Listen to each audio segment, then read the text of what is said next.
Welcome to Iniya's channel. இன்னைக்கு lunch preparation தான் நம்ம பார்க்க போகிறோம். இன்னைக்கு வவ்வால் மீன் தான் நான் சமைக்க போகிறேன். இதில் ஒரே ஒரு முள் தான் இருக்கும். இது சாப்பிட்றதுக்கும் ரொம்பவே நல்லாயிருக்கும். வறுக்கிறதுக்கு ரொம்ப நல்ல மீன்னா இந்த மீன் கூட சொல்லலாம். இதை நான் எப்படி க்ளீன் பண்ணுவேன் அப்படின்னா, ஒரு சின்னதாக கல் வீட்டிலேயே வச்சுருக்கேன். அந்த கல்லை எடுத்து நல்லா தட்டு மேலே வச்சுடுவேன். வச்சுட்டு இந்த மாதிரி தேய்ச்சோன்னா நல்லா க்ளீனாக ஆகிடும். இது ஒரு ஈஸியான மெத்தட் மாதிரி நான் நினைப்பேன். நீங்கள் கூட இந்த மாதிரி வச்சுக்கிட்டிங்கன்னா உங்களுக்கு ரொம்ப நல்லாயிருக்கும். இல்லைன்னா நம்ம இதை எடுத்துகிட்டு போய் வெளியே வச்சு அந்த துவைக்கிற கல்லெலாம் நம்ம வீணாக்கிற மாதிரி ஆகிடும். இப்போ இந்த மாதிரி பண்ணிங்கன்னா அதில் இருக்க செதில் கொஞ்சம் கூட இருக்காது, அவ்வளோ நீட்டாக இருக்கும். இந்த இப்போ தலைப்பகுதிக்கிட்டலாம் ரொம்ப கருப்பாக இருக்கும் இல்லையா, இந்த மாதிரி நீங்கள் தேய்ச்சி பார்த்தீங்கன்னா கண்டிப்பாக க்ளீன் ஆகிடும். இப்போ நான் நல்லா க்ளீன் பண்ணிவிட்டு இதுக்கு மசாலா ரெடி பண்ண போகிறேன். அதுக்கு 2 ஸ்பூன் மிளகாய் பொடி தேவையான அளவுக்கு நீங்கள் எடுத்துக்கோங்க. 1 ஸ்பூன் மஞ்சள் பொடி போட்டிருக்கேன். கொஞ்சம் உப்பு போட்டிருக்கேன்.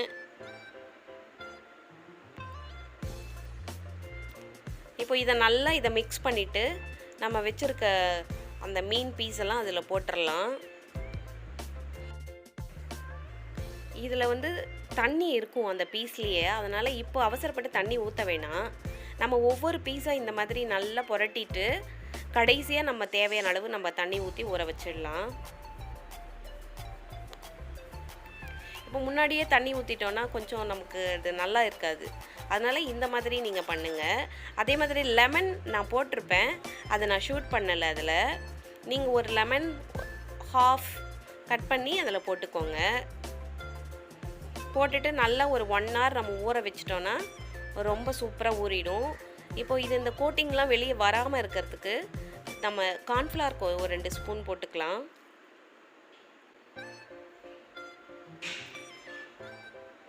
நல்லா கிறிஸ்பியாகவும் இருக்கும், நல்லா சாப்பிட ரொம்பவே நல்லாயிருக்கும்.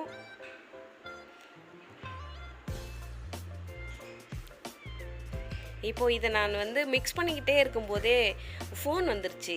சரி, நான் ஃபோன் அட்டன் பண்ணேன். என்னன்னு பார்த்தா மீஷோவில் நான் கொஞ்சம் பொருள்லாம் ஆர்டர் பண்ணியிருந்தேன். அது வந்திருந்தது. அதை வாங்கிறதுக்காக நான் போயிட்டு வாங்கிட்டு வந்துட்டேன். நான் ஒரு கடாயும் ஒரு ஃப்ரை பேனும் நான் போட்டிருந்தேன்.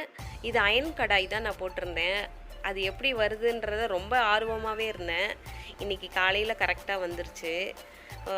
கொஞ்சம் டிலே ஆச்சு ஆனால் டெலிவரிக்கு, ஆனால் கரெக்டாக கொண்டு வந்து கொடுத்துட்டாங்க. எனக்கு ரொம்ப நாளாக இந்த அயன் கடாய் வாங்கணுன்னு ஆசையாக இருந்தது. ஒரு சின்னதாக தான் நான் வச்சுருக்கேன். சரி, இது போட்டால் ரொம்பவே அழகாக இருந்தது, நல்ல வெயிட்டாக இருந்தது. அந்த ஃப்ரை பேனும் ரொம்ப வெயிட்டாக இருந்தது, அந்த வானலும் ரொம்ப வெயிட்டாக இருந்தது. நல்லா தாராளமாக நம்ம ஃப்ரை பண்ணலாம். இதில் 65 இல்லை ஃபிஷ் ஃப்ரை நம்ம எது வேணாலும் இதில் பண்ணலாம். நல்லா அடி கனமாக இருந்தது. நம்ம ஒரு பொருள் வந்த உடனே அதில் எதாவது டேமேஜாக இருக்கணும்னு பார்ப்போம்ல, அந்த மாதிரி தான் பார்த்துட்ருக்கேன். லைட்டாக ஒரு ஸ்க்ராட்ச் இருந்தது.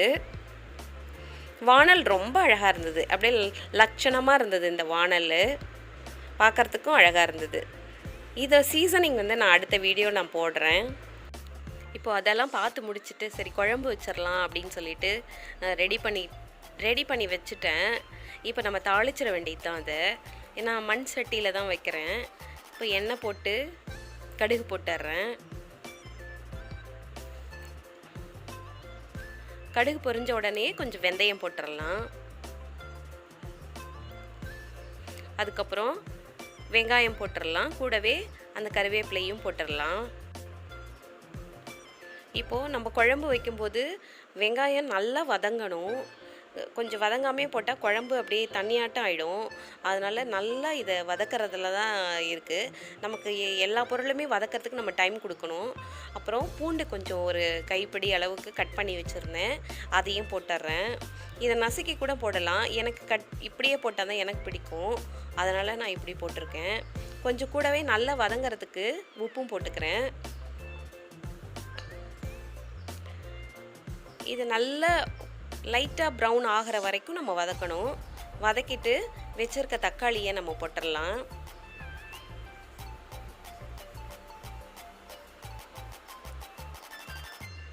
இப்போது இதுக்கு தேவையான அளவுக்கு மஞ்சள் பொடி போட்டுடுறேன். இது நல்லா நம்ம வதக்கணும். இந்த வெங்காயம் தக்காளி எந்த அளவுக்கு வதங்குதோ அந்த அளவுக்கு ருசியாக இருக்கும் குழம்பு. இப்போ நல்லா வதங்கிட்ட பிறகு மிளகாய் பொடி போட்டுடுறேன்.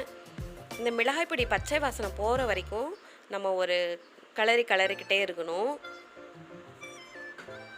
அதுக்கப்புறம் லைட்டாக தண்ணி ஊற்றணும். அந்த வெங்காயம் தக்காளி வேகிற அளவுக்கு லைட்டாக தண்ணியை ஊற்றி நல்லா மூடி வச்சிடணும். அப்போ நல்லா வெந்து நல்லா சூப்பராக அது வதங்கியிருக்கும். அதுக்கப்புறம் நம்ம புளி தண்ணி இருக்கிறத ஊற்றணும். நான் இதை மூடி வச்சிடுறேன். இப்போ எண்ணெய் பிரிஞ்சு மேலே வர அளவுக்கு அது வதங்கணும். இப்போ சூப்பராகிடுச்சு. இந்த ஸ்டேஜில் நம்ம இருக்கிற புளி தண்ணியை ஊற்றிடலாம். நான் தலைப்பகுதியை மட்டும்தான் நம்ம குழம்பு வைக்க போகிறேன். அதனால் அதுக்கேற்ற மாதிரி நான் தண்ணி வச்சு கொதிக்க வச்சிடுறேன். இதுக்கு தேவையான அளவு உப்பு போட்டுறேன். இப்போது மைக்ரோ ஓவனில் ஒரு 2 பீஸ் எனக்காக நான் வைக்கிறேன். அது மேலே லைட்டாக அப்படியே எண்ணெய் தடவிட்டு அப்படியே நம்ம அந்த கிரில்லில் வச்சு நம்ம மைக்ரோ ஓவனில் வச்சா சூப்பராக இருக்கும். நான் இதை வைக்கிறதுக்கு முன்னாடியே அவனை ப்ரீஹீட் பண்ணிட்டேன்.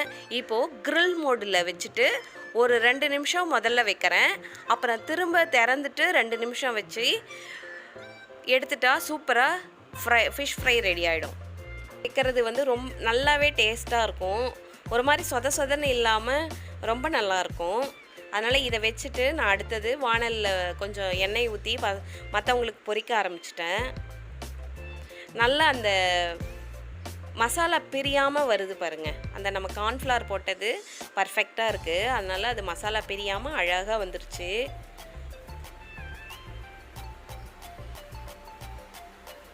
இப்போது இதுவும் ரெடி ஆகிடுச்சு. நான் எடுத்துட்டேன். இப்போ அந்த அவனில் ஒரு 2 நிமிஷம் கழித்து மறுபடியும் நான் அதை எடுத்து திருப்பி வச்சேன். அந்த பீஸ்லாம் நம்ம அதை அப்புறம் காமிக்கிறேன். இப்போது குழம்பு நல்லாவே கொதிச்சிருச்சு. அதில் நம்ம பீஸ்லாம் போட்டுடலாம். நம்ம குழம்பு நல்லாவே கொதிச்சிடணும். அதுக்கப்புறம் தான் நம்ம இருக்கிற மீன் பீஸ்லாம் போடணும். ஏன்னா அதுலேயும் தண்ணி வரும். அதனால் கொதிக்க விடணும். நல்லாவே கொதிச்சிருச்சு. குழம்பும் ரெடி ஆகிடுச்சு. நம்ம மேலே கருவேப்பிலை கிள்ளி போடணும். இது ஒரு வாசமாக இருக்கும். நம்ம கிள்ளி போட்டோன்னா கிள்ளி போட்டு குழம்பை நான் ரெடி பண்ணிட்டேன். அதை ஒரு பாத்திரத்தில் மாற்றி வச்சுக்கிறேன். ரொம்ப சூப்பராக இருந்ததுங்க இந்த குழம்பு. புளி காரம் எல்லாம் சூப்பராக இருந்தது. இப்போ அவனை மறுபடியும் நான் ஒரு 2 நிமிஷம் கிரில் மோடில் தான் நான் வச்சுருக்கேன். கிரில் மோடில் பண்ணால் தான் நல்லா சூப்பராக கிறிஸ்பியாக இருக்கும் அந்த மீன். அதனால் கிரில் மோடில் வச்சு இன்னும் 2 நிமிஷம் வச்சு எடுத்துட்டேன். இப்போ எடுத்து பார்க்கலாம் அது எப்படி இருக்குது அப்படிங்கிறது. கிறிஸ்பியாக சூப்பராக இருந்ததுங்க. இப்போது இது நமக்கு க்ளவுஸ் போட்டுட்டு எடுக்கணும், இல்லை ஏதாவது ஒரு டவல் வச்சு எடுக்கணும். நான் எடுத்துட்டேன். அது எந்த அளவுக்கு கிறிஸ்பியாக இருக்குது பாருங்களேன். ரொம்ப நல்லா இருந்தது. நீங்களும் ட்ரை பண்ணி பாருங்கள் இந்த மாதிரி. கொஞ்சம் ஆயிலெலாம் இல்லாமல் சொதன்னு இல்லாமல் எவ்வளோ சூப்பராக இருக்குது பாருங்கள். இப்போது நம்ம அந்த கவிச்ச நாற்றெல்லாம் போகிறதுக்கு கொஞ்சம் ஒரு லெமன் புழிஞ்சு ஒரு பவுலில் வச்சு ஹையில் 1 நிமிஷம் நம்ம வச்சிட்டோன்னா அந்த மைக்ரோ ஓவனில் எந்த ஒரு ஸ்மெல்லுமே இருக்காது. அதனால் 1 நிமிஷம் நான் வைக்கிறேன் அதை. இப்போ சூடாகிடுச்சு. நல்லாவே சூடாக இருந்துச்சு. இப்போ இதை நான் வீணாக்கலை. நாங்கள் எல்லாம் சாப்பிட்டு முடிச்சுட்டு அதை அப்படியே ஹேண்ட் வாஷ் பண்ணிட்டோம் அதில். இப்போது நான் பரிமாற ஆரம்பிச்சிட்டேன். குழம்பும் ரெடி, ஃபிஷ் ஃப்ரை ரெடி. இன்றைக்கி இந்த vlog இதோட முடியுதுங்க. உங்களுக்கு இந்த வீடியோ யூஸ்ஃபுல்லாக இருந்திருக்கும்னு நினைக்கிறேன். பிடிச்சிருந்தால் லைக் பண்ணுங்கள், ஷேர் பண்ணுங்கள், மறக்காமல் சப்ஸ்கிரைப் பண்ணுங்கள். தேங்க்யூ.